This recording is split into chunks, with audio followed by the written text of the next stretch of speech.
I was fairly surprised when I was banned under the Suppression of Communism Act, because I had no idea what communism was about. I had never been involved with anything that even remotely resembled communism, in my opinion.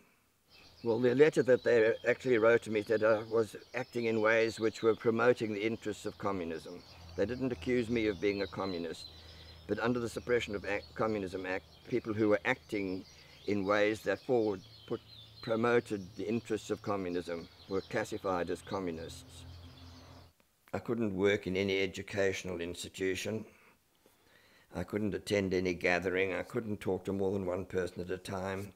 And I couldn't move outside the magisterial district of Johannesburg. And I had to be in my house between 6 in the evening and 6 in the morning. Tried all kinds of things to try and find work, but I'm a bloody theologian. A friend of mine offered me work as a used car salesman. The only problem with that was that people, when they come to buy a car, don't arrive one at a time. They bring the wife with them or something.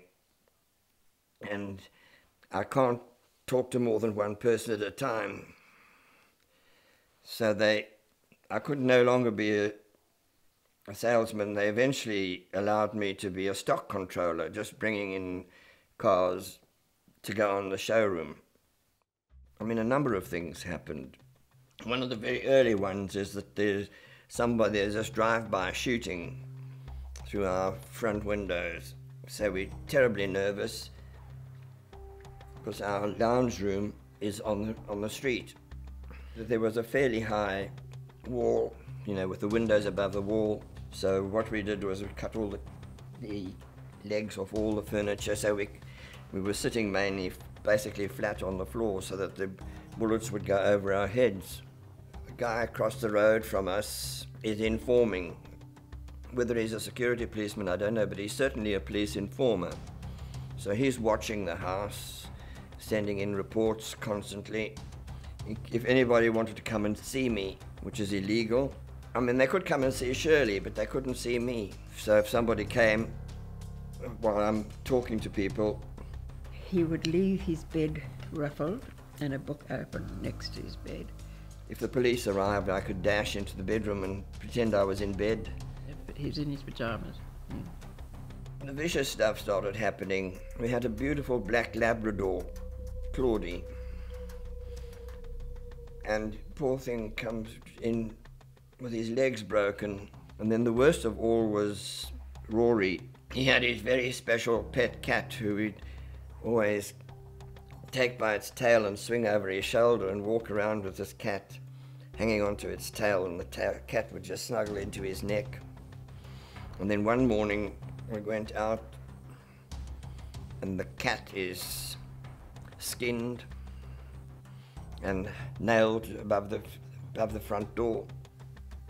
And we knew that at the end of the 5 years, which was for the length of time the banning was imposed, we knew that all they would do is simply reimpose it.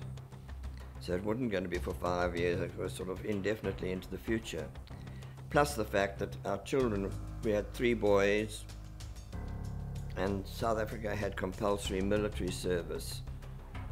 So we knew that down the track these boys were going to be involved in fighting with the White Army against the enemies of apartheid. And that was something we just couldn't stomach, so we decided we simply had to get out. And that's when we were contacted by the Irish government saying that they were offering me an Irish citizenship, which then meant I could get an Irish passport. That meant I didn't have to look for a refugee passport from the United Nations, and we could go to England. So Shirley had to go up to Pretoria to speak to the Minister of Justice. He came up towards me with both arms out. He was going to hug me. I just remember putting my hand on his chest and pushing him aside and saying, "I've come to ask permission for Basil to leave the country, and you are the one who placed the order, and now you want to hug me." It was just so cold-blooded that he wanted to give me a hug, and I could hear the anger in his voice that I'd rejected him. But that was almost, it was spontaneous. I couldn't bear to look at him, let alone him hug me. He picked up the phone and he spoke to another minister and said, "I want you to see Mrs. Moore and give her written permission for her husband to leave the country, and that means they don't return." Such absolute stupidity that one man could say to another. He absolutely had torn our lives to pieces. And that's when Amnesty offered to pay the airfare for us to leave and go to England. Eventually, the Minister of Justice agreed to lift the ban, but gave us 36 hours in which, from the time they lifted the ban, to be out of the country. All he did was lift the restriction of being confined to the magisterial district.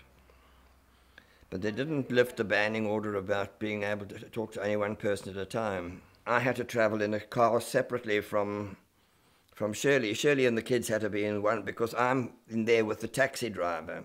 When we get to the airport, I had to be separately away from Shirley and the kids, so that people who wanted to say goodbye to me had to come and talk to me over here because we couldn't break the banning order. We had these 4 children. Brenton is 6, Karen is 5, Rory is 4, Warren is 3. 4 small children. We're getting on this plane, never been to London before. We know absolutely nobody in London. Have no idea where we're going when we get off the plane, where we're going to stay. I mean, I don't know how the hell we did it. So there was this sort of, so pleased to be getting away, but not having any idea of what we were getting into at the other end.